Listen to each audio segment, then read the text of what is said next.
the Democratic Socialists on universal health care are fucking extreme? Shut the fuck up, Democrats, and scream that from the rooftops. We are not the extreme party. The Republicans are mandating Bible readings in fucking schools in Texas. The Republicans tried to overthrow an election to this day. Appointments, people who are appointed by Trump cannot admit that Joe Biden won the 2020 election.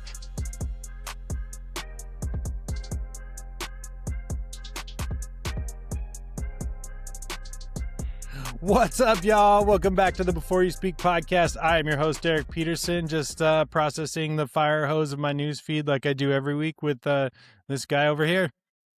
What's up, everybody? I am Elwin. I am coming to you from a utility closet in Iowa. Check it out. My setup this week is elite, and the fire hose of my news feed is brought to you by whatever massive caffeine energy drink I've got nearby, because we are coming at you early. We are recording early this week. We are recording in the morning, which is a new thing for us. So this could be like incoherently bad or relatively, maybe it's better. I typically identify as a morning person, so we're about to find out if I actually. The problem is that my wife is deaf, and so when we wake up and start talking, I don't actually use my voice for like 30 minutes to an hour until like things now. So I'm like, these are like the first words I've spoken today. So we'll see how this goes. So where do we want to start? How about the housing bill that got squashed because our president is trying to pass the SAVE Act, which just keeps getting repeatedly shut down because it disenfranchises not just Democrats, it disenfranchises a lot of Republican voters as well. What are your thoughts? Yeah, this housing bill thing happened last week is really pretty interesting. So the housing bill in question passed on a massively bipartisan basis, a completely veto-proof majority. It was like 360 to 35 in the House. Just wild in this day and age that an actual bill that actually does actual good passes on that with that wide majority. And I'm not completely sharp on the detail, but I know that it worked to sort of increase the ability to build housing unit. I know that it decreased, it went against like private equity and private investment, buying up a lot of single family homes. It really hits on a lot of sort of good issues for American citizens in a time when housing is really deeply unavailable. So this was set to be a win for a Republican Party that controls the Senate, the House, and the White House. And they passed it. They're all ready to sign it. They have the stage set up, the buntings, the pens, everything. He's ready for, somebody called it the EKG signature. They're all ready for this. And then like on his way to the signing, Trump says, nope, I'm not doing it. I'm not signing this thing, and you guys need to pass the SAVE Act. If you don't pass the SAVE Act, which restricts voting rights, it's a terrible voter suppression law, I'm not passing this very, very good law. And the Republicans kind of lose their minds at the president, particularly the Senate.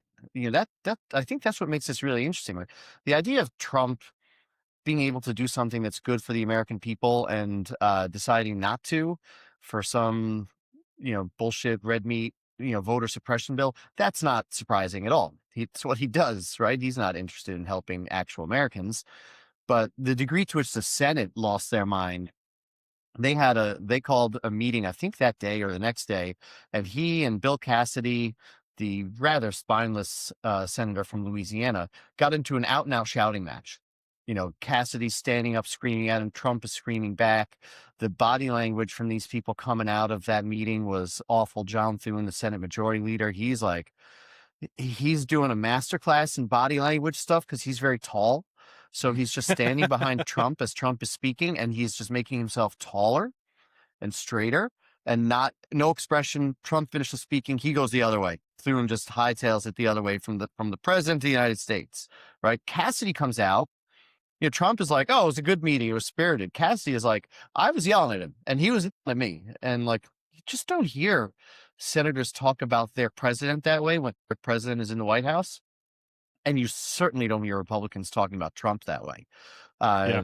so it's going to be really interesting to see where this goes, because I think the Republicans, the senators in the House, you know, they're correct. They're like, we had a win here. Like, this was a win going to the midterms, and we need a win, Yeah. and they But of blew it. course, yeah, of course, the when something is actually going to get done that serves the American people, it gets blown up by that asshole who has one thing in mind. And this is the thing that I continually go back to is like, okay, there's something in the Save Act that is going to allow him to contest future elections. That like the only reason he is fighting this hard for it is to protect himself and his family. This is there are two things Trump is made very clear to Americans at this point is that he doesn't give a shit about anybody else except for him and his kids, and he's doing everything in his power to basically leave them as much money and power as he possibly can when he's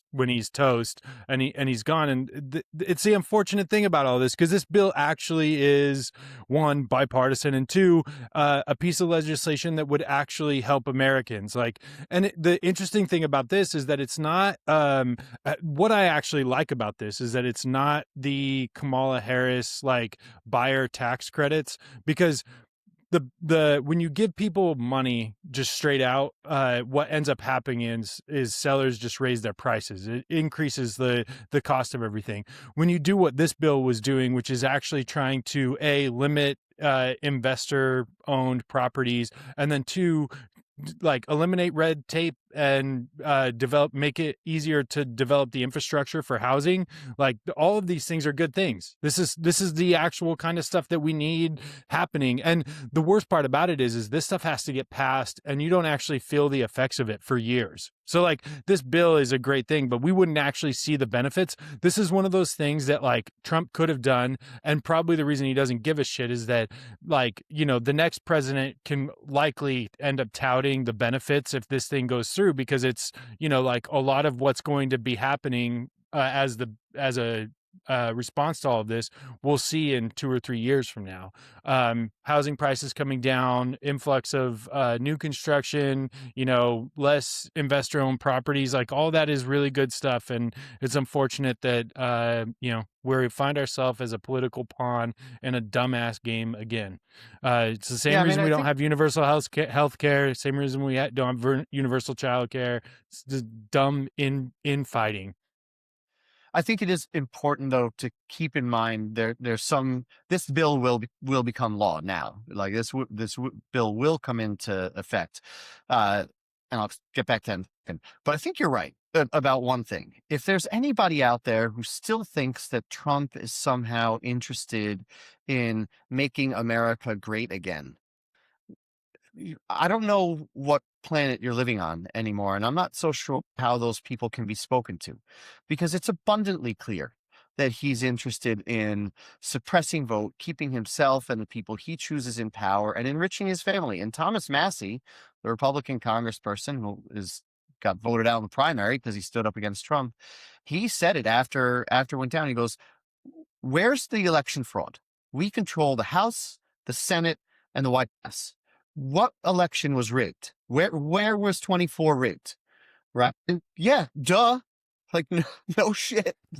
Right? You did, like, and Trump's response is, well, we won too big to rig. Give me a fucking break, man.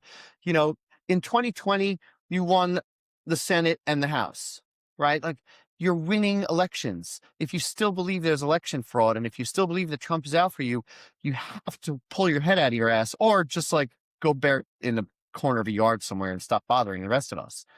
But this bill will become law, because what Trump is effectively doing is what's called a pocket veto, where once a bill gets sent up to the president, he has, I think, 10 days to sign it. If he doesn't sign it, it becomes law automatically, right? So Oh, what he's interesting. I didn't know doing, that. yeah. So what he's doing is he's avoiding the spectacle of officially vetoing the bill, which is a spectacle, right? Like, Yeah. that's a statement by the president. I don't want this bill, right? He's avoiding that. So he's avoiding the embarrassment of standing up against it. They'll still probably run on it. They'll still call it, he'll still, I'm sure, call this a great legislative accomplishment, even though he didn't want to sign it. But this bill will become law because it was passed by such a huge majority. He's just kind of saying, like, screw it. I don't want to sign it. I want to talk about the SAVE Act. It'll be law anyway. And, I don't have to embarrass myself with a veto. Yeah. Well, and that, I mean, that's good to know. I actually didn't know that this was like that it was going to end up in law anyway. I thought that it was like going to get to be honest, I thought it was going to get the full on kibosh because, that's usually what happens when they've said repeatedly that this government has passed less legislation than I think any other, especially when you have all the people, you have all the branches in your favor, and you've done virtually nothing with it, which is bananas to me. And this could actually be one of the few things that's good. So, I mean, I'm hopeful as somebody that works in real estate. Housing is something that's near and dear to my heart. So I hope to see this go through. What else do we need to talk about in the news today? We need to talk about, well, Iran. Iran is now just a lever for the wealthy to basically play on Kalshi and play with the stock market. I feel like so. I don't even Yeah. know if we need to discuss Iran anymore. Iran is uh Sunday announced that you're meeting down for talks. So the market goes up on Monday. Monday, you're traveling to the talks. Tuesday, you sit down. Wednesday, somebody blows up a ship. Thursday, Friday, Saturday, everybody starts shooting at each other again. And we still call it, the news still says the ceasefire is holding as everybody's shooting at each other. And then on Sunday, we say, oh no, we're going to pause fighting for a week so that we can make some money in the stock market on Monday morning. That's what Iran is at this point. Yeah.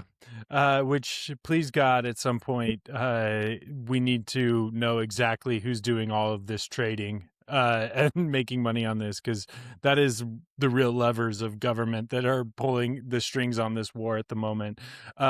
Do we want to talk birthright citizenship at all? Because that's going to come down today. Do you have any predictions on what the Supreme Court's going to rule? Yeah, I think we have to talk Supreme Court a little bit, just from yesterday and today. So today is the last day of June, which means it's the last day that Supreme Court is in session. So the birthright citizenship ruling in an hour. There's two or three other fairly big cases still to come out today. I forget exactly what they are. I think one of them has to do with trans athletes. So what I think that the court will do is a little bit of what they did yesterday. They'll issue two rulings that are just terrible for people, and terrible for democracy, in my not so humble opinion. And then one that is completely obvious and comes down the correct way because it's so completely obvious, like birthright citizenship. And then all the fucking people in the media will spend a month saying, like, look, see, this court's not that extreme. They didn't overturn birthright citizenship, which would be the same as like holding up the 14th Amendment, going to the National Archives, taking the 14th Amendment out of its case and tearing it up. That would be the equivalent of overturning birthright citizenship. It's not centrist to uphold birthright citizenship. It's reading. It's third grade level reading skills. Yeah. So that's what I think will happen there. Yesterday, there were two cases that came out that were pretty important, though. One was a little technical because it deals with whether or not the president can fire the heads of administrative agencies. So think the National Labor Relations Board, the SEC. When Trump came in, he immediately started firing the heads of all of those agencies without any sort of administrative process. So a couple of them sued, and he also fired one of the governors of the Federal Reserve. So all those cases kind of got wrapped into one. There's a 90-year-old precedent called Humphrey's Executor, which says that the president cannot just summarily fire the heads of independent agencies. They were appointed, these agencies were set up by Congress, whatever, technical shit. Yep. So the Supreme Court said, you can fire Anybody you want. President, as the executive, can fire the heads of any agency he wants, except the Fed. The Fed has to go through a longer process. So what this means effectively is that every 4 years, you can have a complete sea change in how these agencies do business. And that just doesn't work. Right. And they're going to overturn more later. Some of the concurrences, particularly about Gorsuch, who hates the administrative state, the idea that administrative agencies have a lot of power. He's long on record hating this. He's going to go further, and he basically said so in a concurrence. But these agencies work by providing some stability and expertise over longer than 4-year terms. They work by knowing what pollution is and how to fight it, how water pollution works when water flows underneath property lines. That's how this stuff works. And there's a compelling argument that they have a lot of power, sure, but they need some power in order to make the proper rules and regulations and in order to fine people who violate those rules and regulations.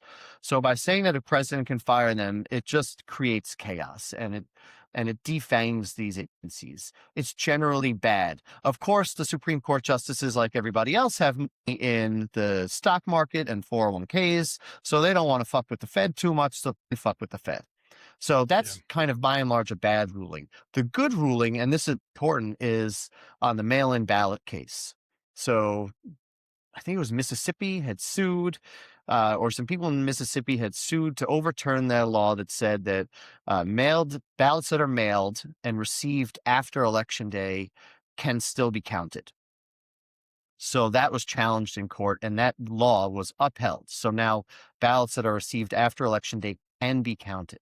This was something that Trump really, really wanted to stop, right? And this was a big pillar to me in sort of any type of we want to rig this election, because if you say on one hand, we're not going to count any ballots that arrive after Election Day, and on the other hand, you have a friendly postmaster general who is kind of saying out loud that he's going to slow the delivery of ballots so that they arrive after Election Day, you have a problem. And it's a problem that becomes very, very difficult to message out to people.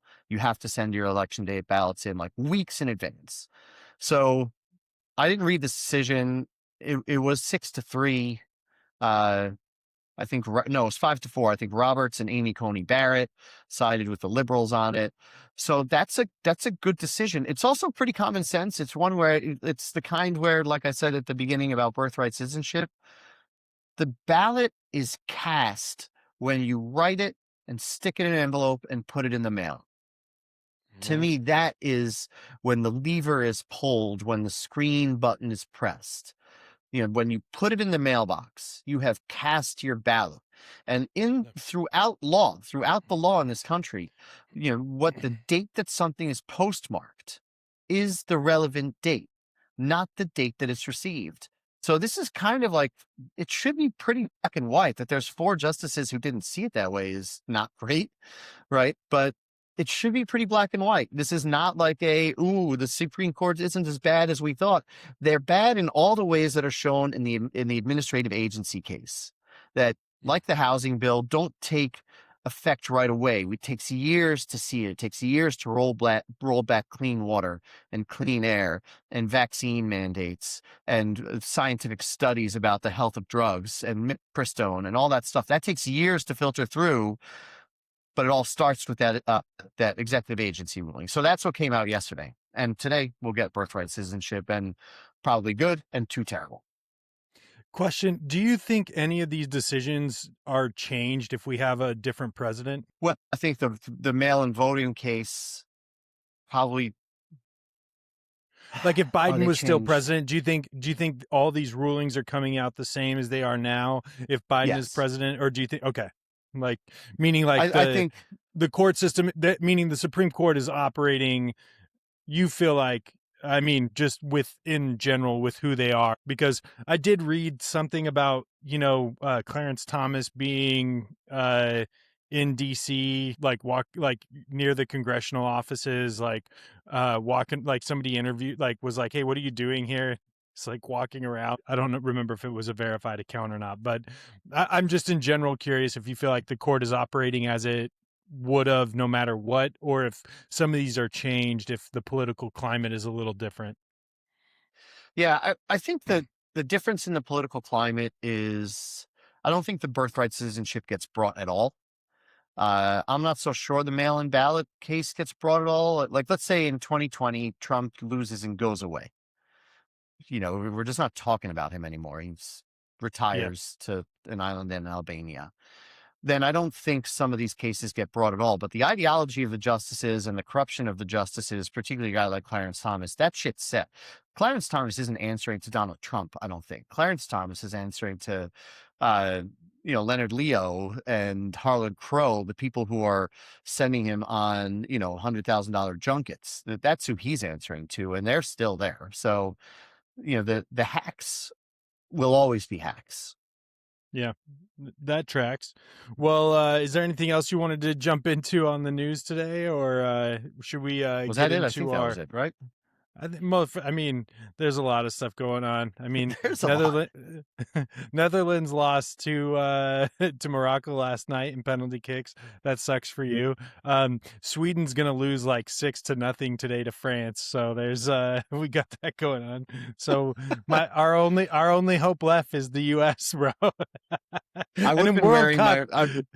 No, I'm that's I'm not a Norway. good I'm thing. Norway also. My daughter's boyfriend is Norwegian. At noon, I'll be doing the Norwegian row. Let's fucking go. You've got a Erling Haaland shirt already. The That guy's brilliant. yeah, he's pretty incredible, and I'm mad that he isn't playing for Sweden. I wish he was. I wish he was the correct. What's it called? What's the Norwegian, or what's the Scandinavian? The whole area. Oh yeah, yeah, My geo. I wish he picked yeah. the correct Scandinavian country, but he didn't. So fuck off early. All right, well, let's get into our topic today. So today we're going to discuss a little bit more Derek's about. crying into a Swedish flag. I know, dude. It's my sports journey in life is just going to be a sad one. I'm never winning anything at any time. The Clippers, the Lions, Sweden, the U.S. soccer team. Go University of Texas women's volleyball. Woo! There you go. My champions right there. Well, okay. So today we're going to discuss more kind of like this this walk down memory lane of like, okay, um, there's kind of this idealism around the Reagan era of Republicans, and so we kind of want to just look at what that era actually looked like and have Republicans actually changed up to this point, or have they just continued to kind of reveal their politics in just more in depth to us as time has gone on?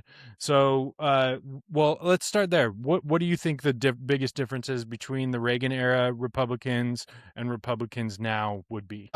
Coherent political and value system. Full stop. Uh, Reagan, and you can see this in the never Trumpers who are who worked in Reagan's administration or who were prominent in the 80s and going forward in the 90s and in 2000s.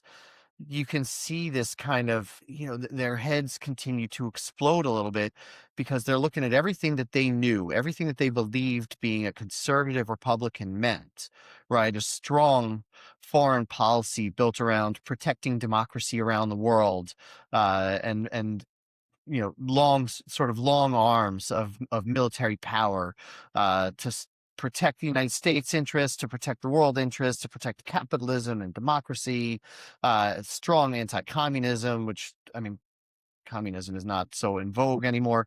But like that was a hallmark to Reagan, like that value, uh, strong capitalist tendencies, right? So strong conservative sort of moral majority type things, right? Reagan was not huge on anti-abortion, but it's all part and parcel with this, and just kind of value driven strength, I think. Cut taxes economically was, of course, one of the big ones. Deficit spending, they don't talk about that one, but deficit spending was a big one for Reagan. Okay, cut taxes for the rich, deficit spend for the military. uh but consistent over decades, and clean and clear, and you knew who you were talking to. If you were talking to a Reagan era Republican, a conservative Republican in the 90s or 2000s. And now, you know who knows? You said it before. This Republican Congress has passed the fewest bills of any Congress, I think, ever. Certainly if you looked at it like by population and the amount of people that we have and things that should actually be legislated, the Congress is doing nothing, right? Yeah. Because they Well, have and no this, values. yeah, this housing bill that they're pushing through. I mean, this is a very that's really rooted in a lot of Republican values. Like there's something there's a lot there that I think that the Reagan era administration would see a value. Do you think? Do you think the Reagan that Reagan would even recognize, like, if he came back in time, like, would he recognize the Republican Party as it is today? No, and there's kind of like a common thing that you'll hear, that Reagan wouldn't get elected, that he couldn't win an election as a Republican in today's uh, Republican Party. And certainly on the policies, I think you have to agree with that. And if you just took Yeah. Reagan policies from the 80s and mapped them onto today, you had amnesty for illegal immigrants. That's a non-starter right away. You had, I don't know if the Brady Gun Control Act was passed. I don't remember if it was passed in his term or not, but they're certainly talking about it. That's an absolute non-starter nowadays.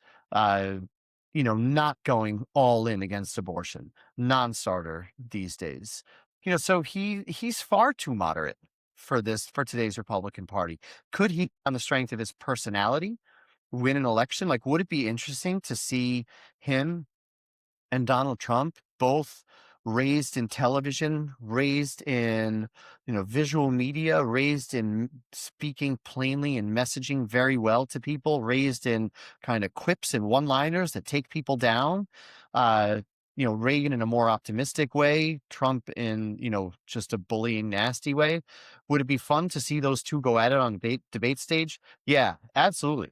Like, could Reagan take Trump down the way he took Walter Mondale down, right? And there's like, in our lives, there's like three famous debate moments in presidential debates, and one of them was Reagan said to Mondale, uh, in 1984, Reagan was the oldest guy ever to run for president until Trump and Biden ran in 2024. He said, "I'm not going to make age an issue in this election for political gain. I won't use my opponent's youth and inexperience against him."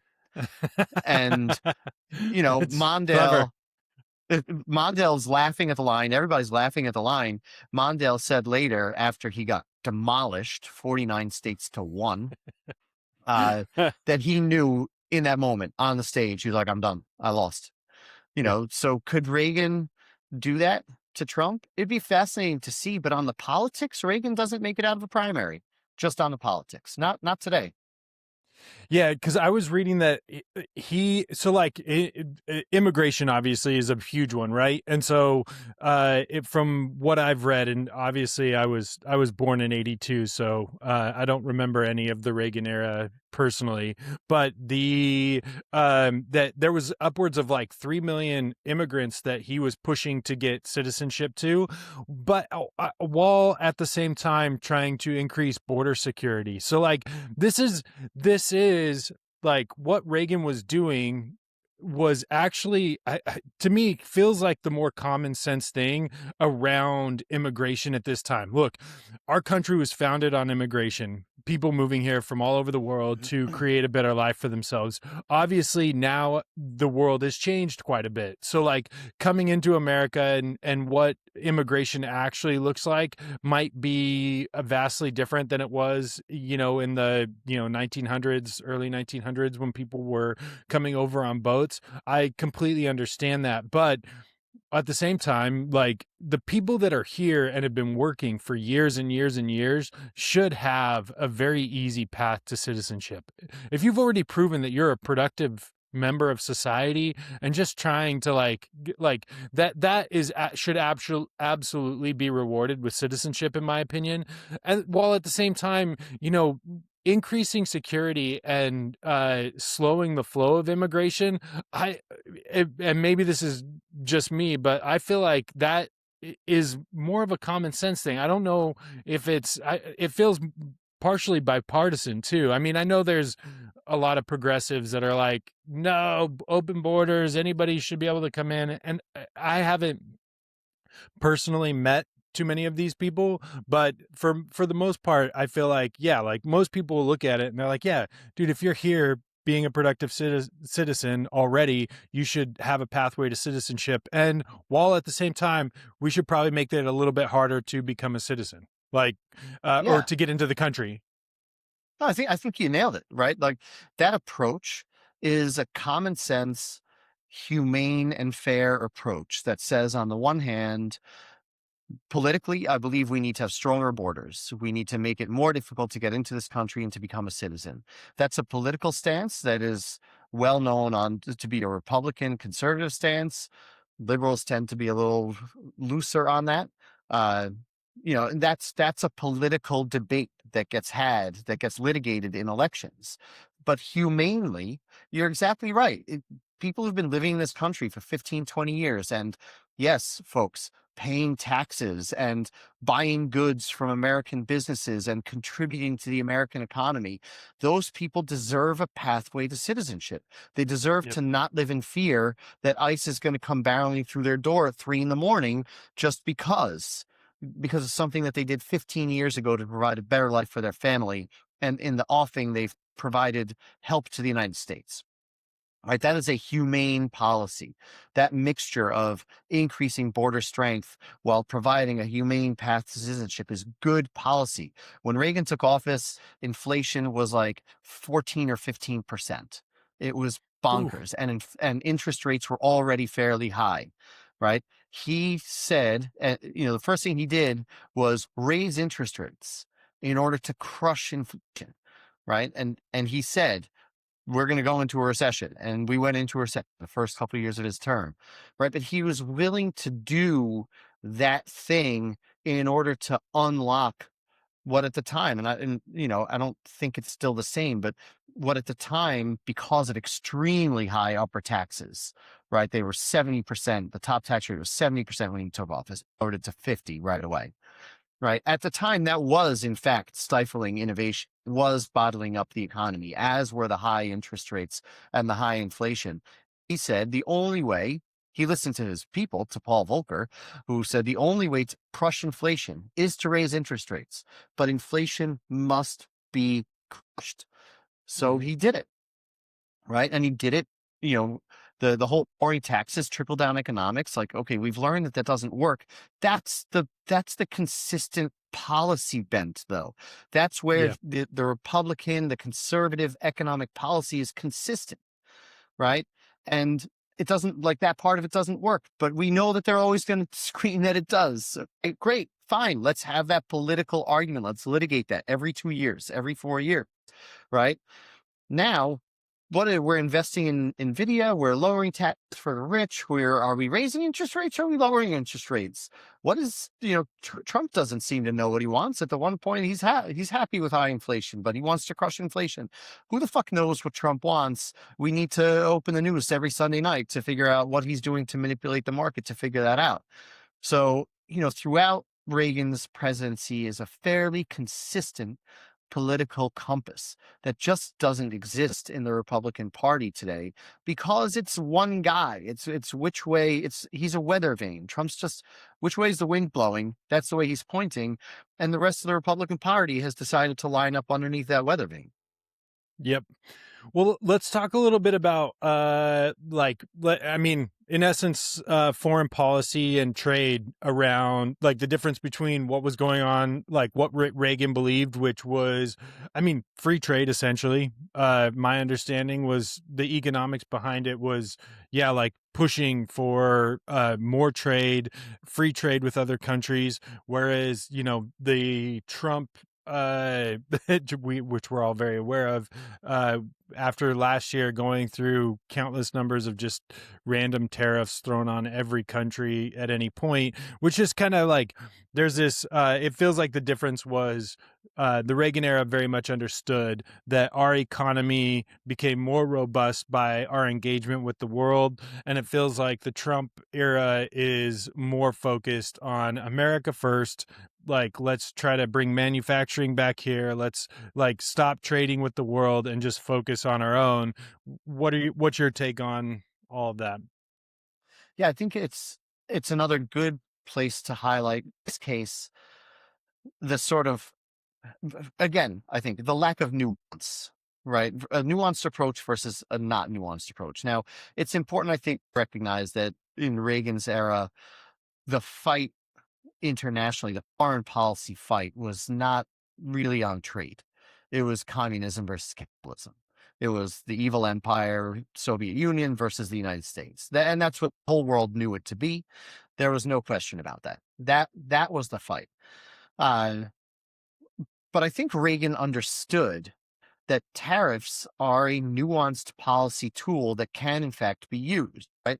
Tariffs to protect American industries are a good idea when properly levied. But Trump, of course, he just doesn't understand nuance. He's just like, boom, tariff everybody. I don't care what it does. I don't even understand how tariffs work, right? They're paying for the tariffs. The other countries are paying for the tariffs. He doesn't, simply on a very fundamental level, doesn't understand how tariffs impact the American people or how they work. Whereas Reagan understood how tariffs work. He understood that it might be inflationary within a certain industry, but you need that. You're willing to offset that. You're willing to take that risk in order to protect an entire manufacturing sector, right? Yep. If you want to protect the American auto workers, you might need to tariff foreign steel a little bit so that domestic steel can still be used, so that more production comes in domestically, right? And that will in turn affect and protect American companies and the American auto industry. Reagan, I think, understood that. Reagan was not a fool.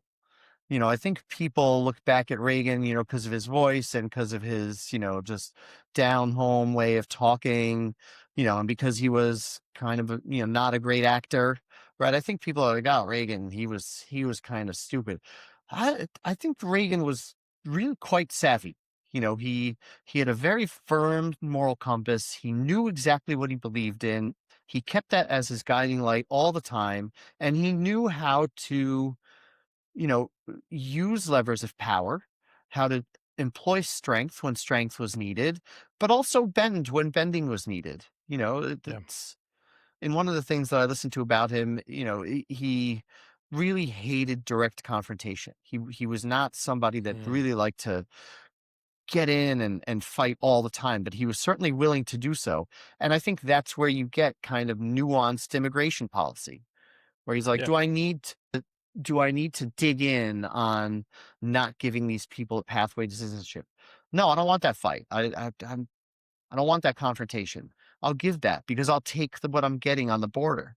Uh, so I think foreign policy, when it comes to economic foreign policy, again, I think it's just kind of nuanced and in the time tailored for what we needed. We needed to expand international ties. We needed to globalize the economy. That was going to happen no matter what, right? Yeah. So when that's Well, going to and happen, you got to get in on it. I was gonna say, do you feel like did globalization fail working Americans? Was that the like because I mean that's clearly seems to be the rhetoric that the current administration, current Republicans are using to try to drive manufacturing back to the US is that this didn't work, which for somebody like myself this is all we've ever known, right? And so for you sitting there telling me it worked, I'm like, I feel like America has been pretty prosperous since I've been an adult, like, and in that, like, American businesses have flourished for the most part. I feel like this might be the hardest economic time I've lived through as an adult, and maybe it's just because I'm older and I make more money than I used to, and I care more. But it definitely feels like things are more challenging now than they've ever been. So, do you feel like globalization failed Americans, and that the trajectory we are on, that they're pushing us towards, is the correct one? I don't think I said globalization worked. I think it was going to happen, right? I think that it was pretty clear that tying the economy of the world together more was going to happen. Technology was such, the internet was coming online in the 90s, certainly in the 80s. I think people knew about it. People in the technology industry kind of knew what was coming. I Like, is think there a globalization world? is, I was gonna say, like, is there a world where, like, Apple is manufacturing iPhones from the start in the US? no, Yeah, because some of this stuff I look at and I'm like, yeah, there's no way. Like, it right. doesn't, like, so the things that a lot of people point to is like, this needs to change. I'm like, I don't know that it would have ever been different in the first place. I don't know either, but I think there is like manufacturing in this country is down and going further down, right? We have Yeah, transitioned away from a manufacturing economy into almost purely a service economy. And that's dangerous. That manufacturing is stable. There's a stability to a manufacturing based economy that supports well beyond a factory, right? It supports delis and pizzerias and movie theaters and shopping malls. So the amount that we've moved away from manufacturing, I think, is alarming, for sure. yeah, Do I think that we would ever be labor was always going to be cheaper somewhere else. So I think in retrospect, and this is pretty off the cuff, so I could be completely wrong. Globalization, but with an eye towards protecting American industry as it's happening, towards government policies that protect and support American industries as we're globalizing, I think is what was needed. And I think the tariffs are yeah, a pretty good analog to that, because, if you want to put tariffs on everybody in order to drive manufacturing back to this country, which is what Trump said he wanted to do. Okay, great. Like, top line title page of the paper, that's not a bad title, but you need to put in place economic policies that support the factories coming back. You have to tax breaks. You have to make sure that the workers are paid enough to live in this country. You have to support the building and make building easier, right? There's a million government policies that have to go to place in order to entice those industries back. You can't just say, we're going to make it super duper expensive to ship goods into the United States. And that, by extension, is going to force industries to come back in, because, well, probably they'll just wait until we have a new administration, and they'll wait 3 weeks and see Trump, taco out of half the tariffs and see yeah. that they don't have to do anything at all. Certainly, they're not going to make billion-dollar investments if they don't know what the president is doing. Right. So is globalization, has it helped the United States? On balance, I think what we've done is we've been sold a deal that says globalization is going to take away your manufacturing jobs. And in exchange, you're going to have a 65-inch TV that you buy for $399 on a 4th of July sale. And it's going to be a really fucking cool TV. And you're gonna lie in bed watching your really cool TV, and that you have a movie theater in your bedroom. And we love that in this country. We have Yeah. made that deal over and over again. So, but is it good for the health of this country? I think we're finding out a little bit now. We could do better. Yeah, I agree. That's a complicated question, and probably one that we could spend an hour on in and of itself. Because like when we talk about industry, yeah, I mean, that's something that definitely needs to be talked about more. Is the future of America? What is our exports? Like, what's our value to the rest of the world? How do we keep our economy up and running? Because exports are also a critical part of all of that, and I think one of the U.S.'s biggest exports in historically was higher education, meaning we had a lot of people from all over the world coming here for our universities that were paying ridiculous amounts in tuition compared to what local people would do, and we were getting the best and brightest of America's people, or the world's people, coming to America. Ultimately, most of which who end up staying here and starting businesses, and we're kind of fucking that up right now too. So it'll be interesting to see what happens, moving forward. But I think that's another thing that Reagan would have agreed with you 100% on is bring, you know, Reagan is the guy who termed "Make America Great Again." Right? This is Yeah, not a Trump phrase. Reagan said it all the time, and I think Reagan would have said, "Bring the smartest people from any other country that want to come here, educate them in our excellent top of the world universities, and they're going to stay." And they're going to start companies like they did in the United States, right? We make America great again by bringing in the best and the brightest from other countries. And by the way, at the same time, we make those countries more dependent on us, and we take their brain power out and we bring it. It makes us stronger in every single way. I think Reagan and conservative Republicans, they would have been like, yes, yes, this is outstanding. This is not just right. This is how we, retain American superiority for generations to come yeah. instead of shitting on it. It's foundational in almost every other aspect of life. We get this, right? Just for some reason, because this administration is racist and hates people from other places, for some reason we just don't get it. But look at like sports, for example, the NBA. Dude, they pull the best players from everywhere in the world, and what does that do? It hamstrings the rest of the world. All of their best players are here playing in the NBA. So, the European leagues are second, if at best, to whatever the NBA is. There is a clear champion. When you win an NBA title, there's almost a consensus. You could put that team up against any other team that the world could put together, and they're going to win, because we already have the best in all of the world here. And so the concept is used in just about every other industry, or in just about every other facet. And the U.S. is currently, it feels like, trying to blow that up, because I mean, historically, that's what we've done. I think they said like almost 50% of the S&P 500 has an immigrant founder, or immigrant that was very early on, and like higher up in the start of most of these companies.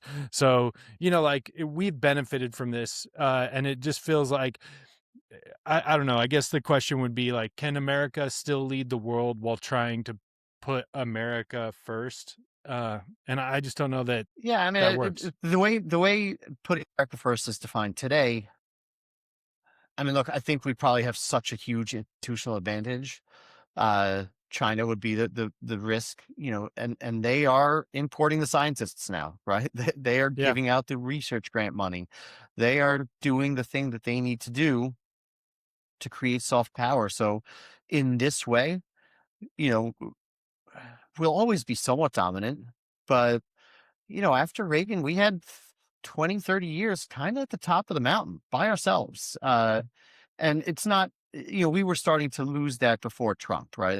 I think Yeah. we have to be honest about that, right? So that's not just, we can't just shit on Trump for that.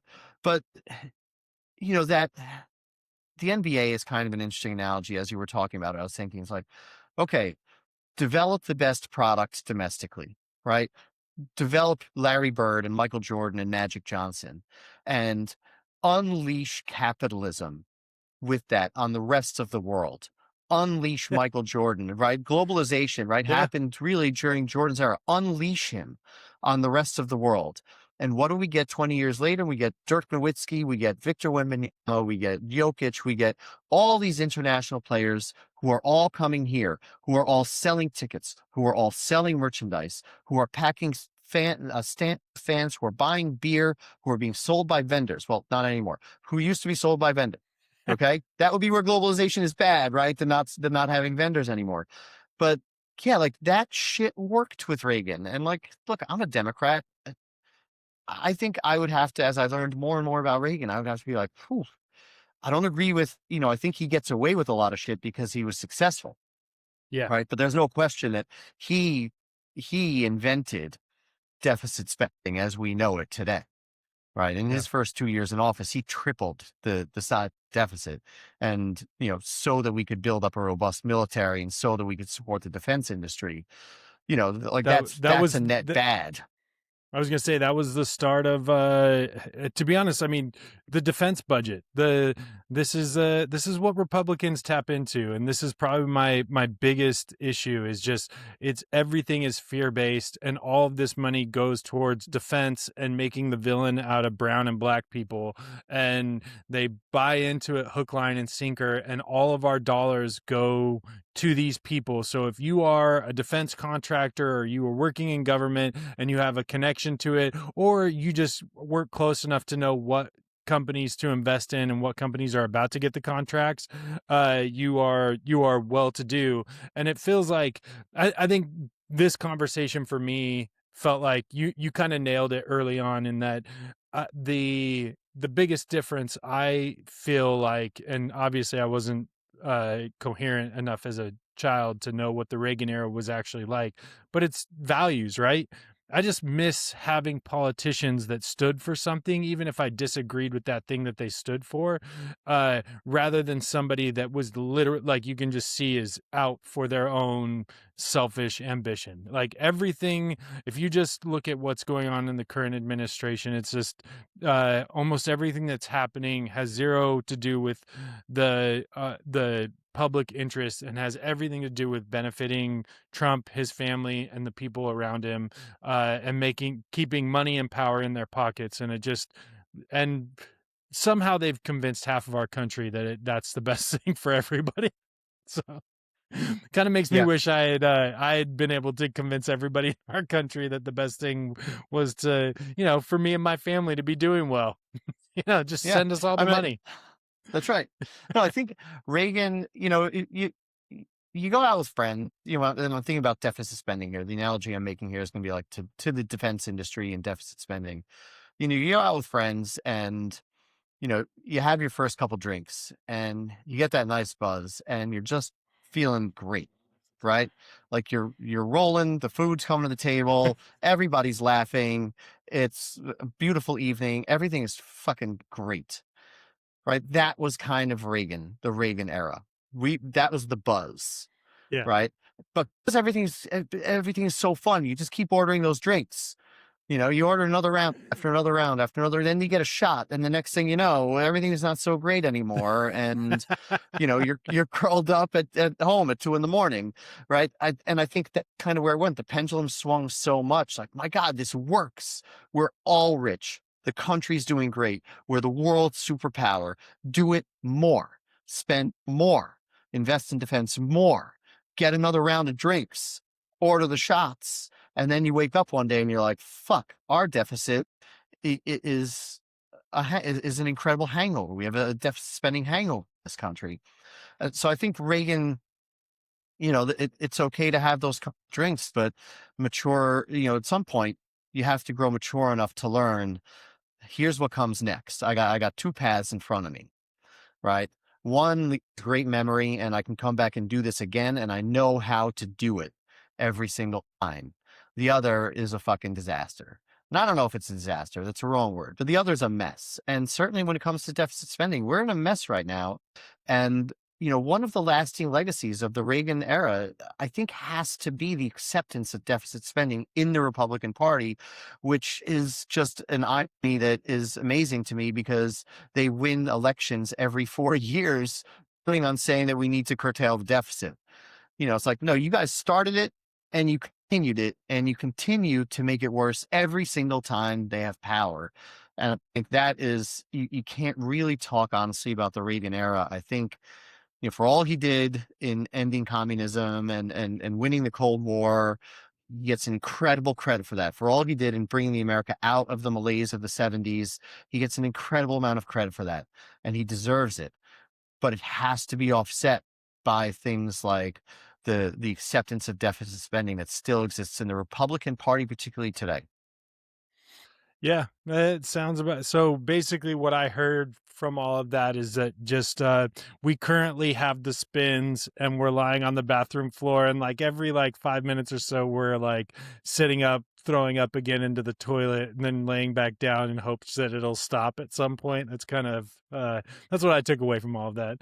And who's coming to help us, who the kind spouse is coming to hold our hair back is No, the who the is it? Democratic Socialists of America. Yes, which I'm slowly starting to realize I align with more and more on a lot of things. Not everything, but a lot of things. I'm like, oh, that's going to be hard to explain to people in Texas. The all right. Well, who are we telling to shut the fuck up today, Owen? Well, so I think we both wanted to talk about the DSA a little bit, which is why I shoehorned that in there. And it's going to segue into my shut the fuck up segment a little bit. So I'm going to try Are you and telling cook the for a minute here. DSA to shut the fuck up? I am not. I'm not Oh, okay. telling the DSA to shut the fuck up. So the DSA, Democratic Socialists of America. Last week there was a primary. There were primary elections in a bunch of states, including New York. And in New York, there were three pretty big. There were three candidates that were endorsed heavily by Mamdani, and I don't know if they were all upsets, but at least one of them was a pretty big upset, and that was Brad Lander beating Dan Goldman. But all three of these candidates they would call themselves Democratic Socialists of America candidates. Now, Bernie Sanders, also DSA guy, right? Like, this is not a super fringe thing to be called a DSA. It happens to have this big scary word socialist in it, right? Which just going to freak people out until it doesn't, I guess. But I'm going to leave Israel stuff aside for a minute. That is important in these elections, but it's a whole other subject, Yeah. and it'll just take too much time. What these people are running on, they're running on universal health care, right? They're running on abolish ICE, which we can get into and talk about. They're running on rent controls. They're running on fighting inflation. They are running on government-backed policies that make the lives of individual people better. And now it's very important when we have this conversation to remember that these people won in New York City. Okay, they did not win in upstate New York. And what is needed in a city like New York is different than what's needed in, rural counties outside of Rochester and Buffalo. But there is a heavier hand of government that I think people in cities accept, because trash pickup is a bigger deal, right? Potholes and Yeah. bus lanes are a bigger deal in cities. But what they're running on is, we need healthcare in this country. We need universal healthcare. We need some sort of socialist style healthcare, not Venezuela socialist, European style socialism healthcare. They're running on, we need policies that fill potholes. We need childcare that is paid for, that allows people to go to work. They're running on universal pre-K so the kids can start learning earlier and the parents can be freed up to go get a job, because you need a job to pay your high rent and to pay your incredibly high healthcare. And these policies resonate with people because people are struggling. And the DSA is the only group of people who is out there right now speaking clearly about universal health care, about fighting rent prices, about housing controls and bringing down the price of housing. And the people are listening. And they're voting these people in because in New York City, where they've had 6 months of a taste of it, and they've got a guy, Mamdani, who is doing shit, right? Who is levering government to help people. It's working right now for them. right? Yeah. So the idea of the word socialist, like, well, what's a democratic socialist of America? If you're living in New York City right now, a democratic socialist of America is someone who gets more bus lanes put in place so you can get to work on time easier, who fills potholes so you can drive to work without blowing out your tire, who has gotten universal pre-K in with the state so their kids can go to school earlier, who's fighting for childcare, right? Who's gotten after shitty landlords who don't make repairs, so the heat got turned on in the winter earlier, who got the street cleaned from major snowstorms very quickly and without incident, who is up in who's celebrating the Knicks in bars, who's jumping into pools in his suit when the community pools opens. Right now, the people are looking at a DSA mayor and they're going, this guy wants to help the people and he is actually helping people. Yeah. And as a result, they don't care so much about, what he says about Zionism and Palestine and Israel because the heat is on in their house. Right. And they don't care so much like Venezuelan socialism is bad. Socialism. I'm fucking warm. The landlord fixed my leaky faucet. Right? The potholes are fixed and I can get to work on time. Tell me again why this is so bad for me? Like, I'm not sure I follow. And the Democratic Party is freaking the fuck out about this, right? Jamie Harrison, the senator, the failed Senate candidate from South Carolina, he would you know, if you don't want to stand for democratic values, then don't run as a Democrat. Don't use our resources. Speaking to these people, James Carville said outright, guys are not part of my party. I'm not in the same party as them. And it's like, and you have to open up your minds a little bit, because it's not like the more you push these people out, the worse it's going to be. And the Republicans are going to fight this on fear.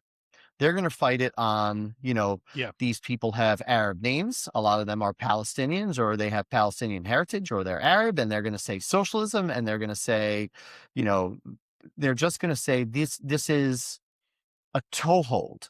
They're going to say Muslim Americans, they're going to go after this pretty hard, right? I'm not advocating for this. They're going to say Muslim Americans have always wanted to take over this country. And this is the toehold. Them winning primaries is a toehold to a socialist Muslim takeover of the United States. And we can't let that happen. And that's the line that they're going to say, this party is too extreme.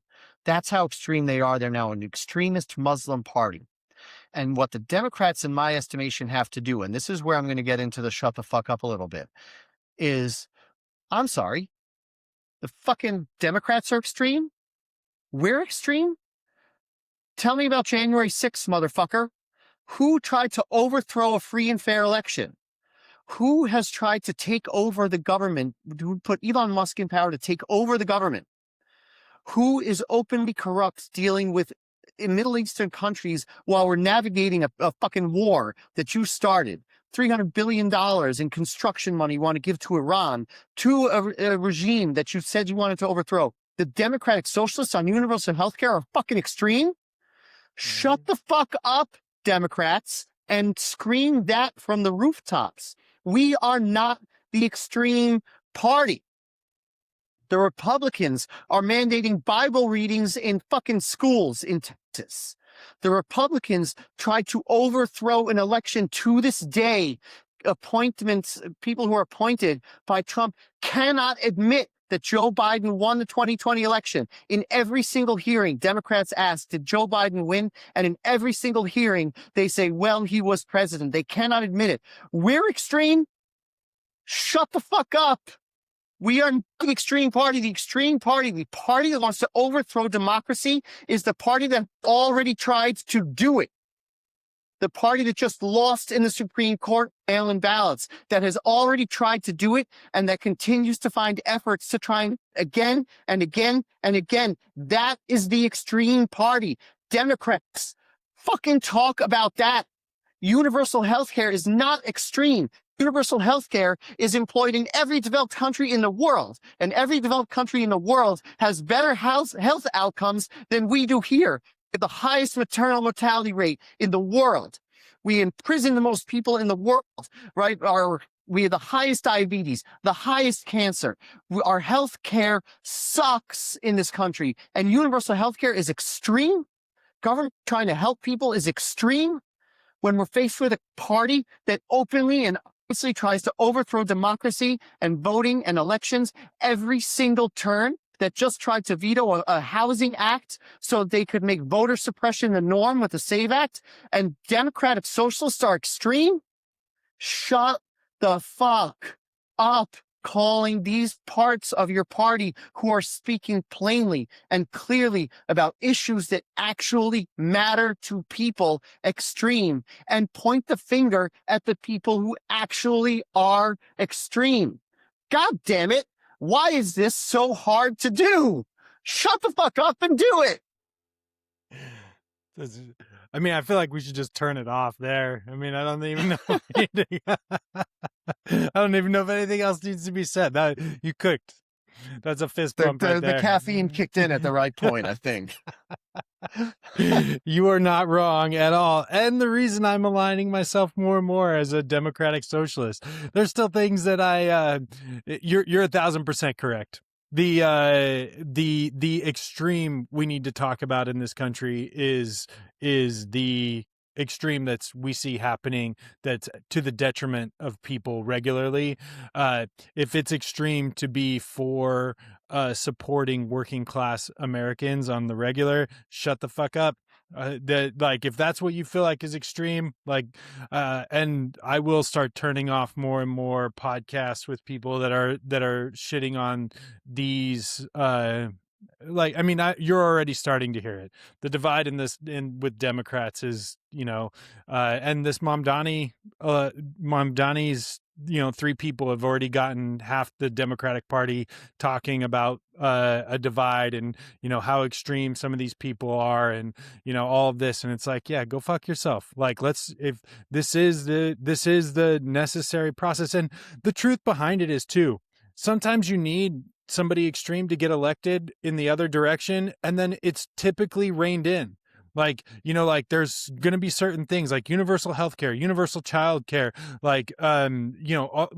there are so many things that that are going to be helpful, while at the same time you can rein in being strong on the border, right? You can still creating a pathway for citizenship for immigrants while being strong on the border is a good balance for immigration. And yeah, it might not be what a democratic socialist stands for, but in the overall scheme of things, if we're getting a bunch of other shit done, better infrastructure, universal healthcare, universal childcare, things that are going to just benefit the working class people of America, that's a win. So why is it so hard to invite the DSA in and say, look, we're going to throw the full weight of the Democratic Party behind a whole shit ton, behind 80% of your platform, because things like universal health care we stand for, and frankly, abolishing ICE is quite popular. We can get behind that. But we are not with you on defunding the police. Right. Yeah. And you can bring the bills but we're not going to give it the full throated support. But we are going to platform so much of what you stand for. And then the DSA has got to be great, look, we're going to stand there. We're going to scream about, these things that you don't like, and you can't tell us not to. But why is that bargain so hard to make when the biggest issues are issues that the DSA is right on, that the Democratic Party should stand for, and that voters want? Yep. I don't understand. I honestly, I'm sure it's naivete part. I'm positive of that. But I just don't understand why, Jamie Harris and James Carville aren't having meetings now going all right, hey, you guys were right about some shit and we're listening. So how can we make this work for the party as a whole? Because I can tell you that you're wrong about some things, right? That some things, defund the police, it's not going to work. We learned that already once. So we need to move away from that. But you're right about a lot of things, and we didn't see it, and we're embracing you. Just don't get it. I'm with you. And if there's one thing that they should, I mean, this is historically just what the Democratic Party does, right? To be honest, the Democratic Party, since Obama, even what happened in 2020, Biden got in office more because people didn't want to vote for Trump again than I think people were actually voting for Biden. And so the Democrats have walked into power in a number of situations. And in large part, I feel like this is why. It's like you are not backing the right shit. And when you've had power, you have not wielded it for the American people. You have not gone through, like, the Obama was the last person to do it. And it was still a freaking fight to get Obamacare passed. And when it finally got through, it once it was up and running and everything actually started to work, it was great. It was fantastic. My biggest criticism on Obama is that he didn't go far enough on healthcare. Yeah. My biggest criticism on all of them is that they didn't see the shit that was coming. They didn't fight, that they did not play politics to the same level that Mitch McConnell was and the Republicans at that era, that they did not fight harder to get shit done. Yep. Mitch McConnell, by the way, not running for re-election. Good, because he can't even. I don't even know if he can open his eyes most days. So I'm amazed. I'm amazed he's not dead. Yes, the fact that that's even a question is and then ridiculous. It took until last week for him to announce it. Like, I'm not running because I can't form words anymore.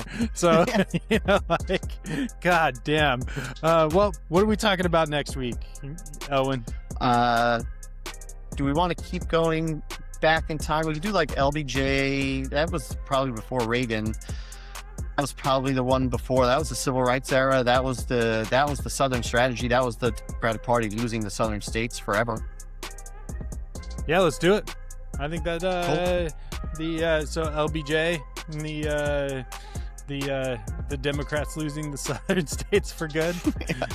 Until what was it? The new New Deal? Until Tallarico comes back and beats the pedo supporter that is Ken Paxton. I've got. By the way, you'll find this funny. I've got therapy in 9 minutes, and I'm still I'm still singing from my shut the fuck up. I gotta somehow bring it down. I gotta meditate. Be like, I'm fired up today. Here's what we're talking politics. Robert's gonna be like, holy shit. Coming in hot. Well, coming in hot. Well, I'm looking forward to next week. We'll see everybody then. Have a good day. Would be good.